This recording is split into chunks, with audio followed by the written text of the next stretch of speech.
नमस्ते। कभी सोचा है कि हमारे आसपास की केमिकल दुनिया में चीजें इतनी तेजी से कैसे होती हैं? बड़े बड़े इंडस्ट्रियल प्लांट्स से लेकर हमारे अपने शरीर के अंदर तक कोई तो है जो हर चीज को तेजी और सलीके से चला रहा है। आज हम इसी सीक्रेट इंग्रेडिएंट से पर्दा उठाने वाले हैं। तो फिर सवाल ये है कि केमिस्ट्री की रफ्तार को कंट्रोल करने का आखिर राज क्या है? वो कौन सी चीज़ है जो इन केमिकल रिएक्शंस को, जो हमारी जिंदगी के लिए इतने ज़रूरी हैं, उन्हें धीमा या तेज करने की ताकत रखती है?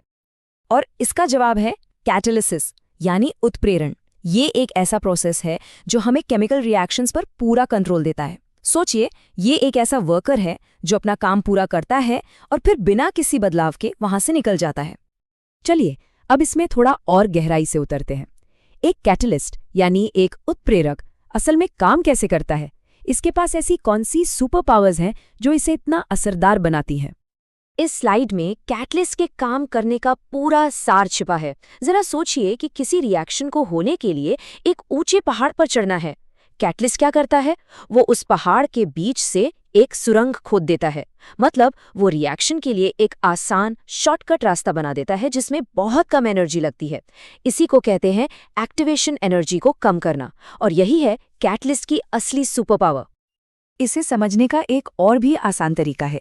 एक कैटलिस्ट को एक मैचमेकर की तरह सोचिए।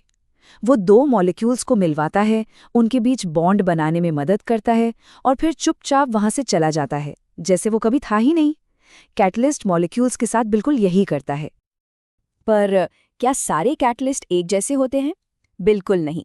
केमिस्ट्री में ये दो मेन टीमों में बटे होते हैं, और ये सब इस बात पर निर्भर करता है कि वो रिएक्शन में कैसे मौजूद हैं।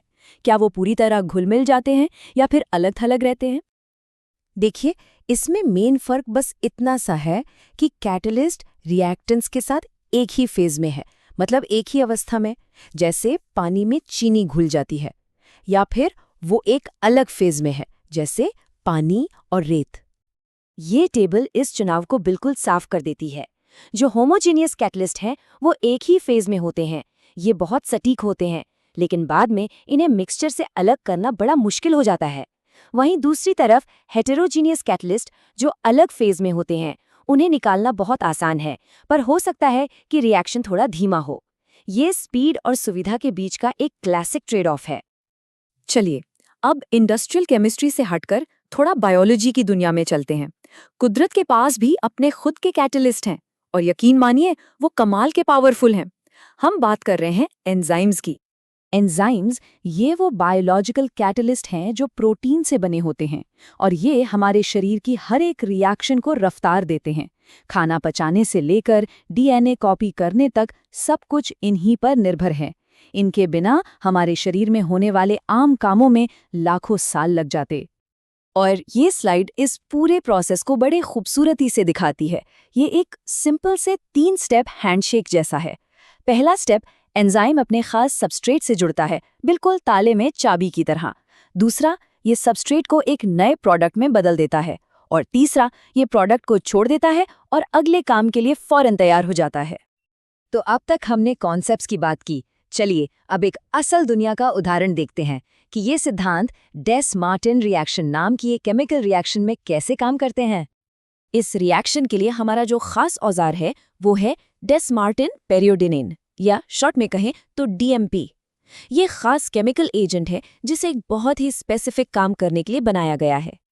आसान शब्दों में कहें तो इसका काम है अल्कोहल्स को लेना और उन्हें एल्डिहाइड्स या कीटोन्स जैसे ज्यादा कॉम्प्लेक्स मॉलिक्यूल्स में बदल देना। ये वो मॉलिक्यूल्स हैं जो खुशबू से लेकर दवाइयों तक कई चीज़ों के बिल्डिंग ब्लॉक्स होते हैं। ऑर्गेनिक केमिस्ट्री में ये एक बहुत ही ज़रूरी बदलाव है। तो केमिस्ट्स इससे इतना पसंद क्यों करते हैं? क्योंकि ये बहुत सेलेक्टिव है। मतलब ये सिर्फ अल्कोहल पर ही अपना असर दिखाता है।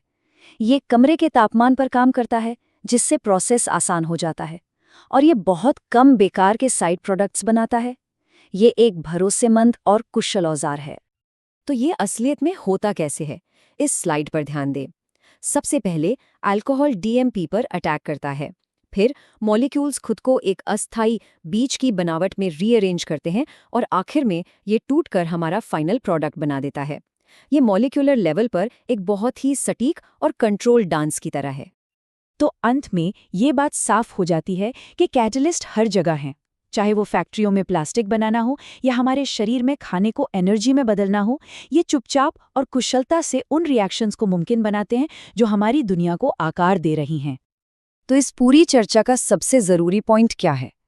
कैटालिसिस सिर्फ केमिस्ट्री को तेज करने के बारे में नहीं है, ये उसे कंट्रोल करने के बारे में है। ये हमें ये तय करने की ताकत देता है कि कौन सी रिएक्शंस हों, वो कितनी तेजी से हों और उनसे क्या बने। ये कंट्रोल की असली ताकत है। और ये हमें एक बहुत बड़े सवाल पर लाकर छोड़ देता है। जैसे जैसे हम बेहतर कैटलिस्ट डिज़ाइन करना सीख रहे हैं, हम कौन सी बड़ी मुश्किलें हल कर सकते हैं? क्या हम हवा से कार्बन डाइऑक्साइड खींचकर उसे सीधे ईंधन में बदल सकते हैं? या फिर ऐसी दवाइयां बना सकते हैं जो आज नामुमकिन लगती हैं? भविष्य की संभावनाएं अनंत हैं। इस बातचीत में शामिल होने के लिए धन्यवाद।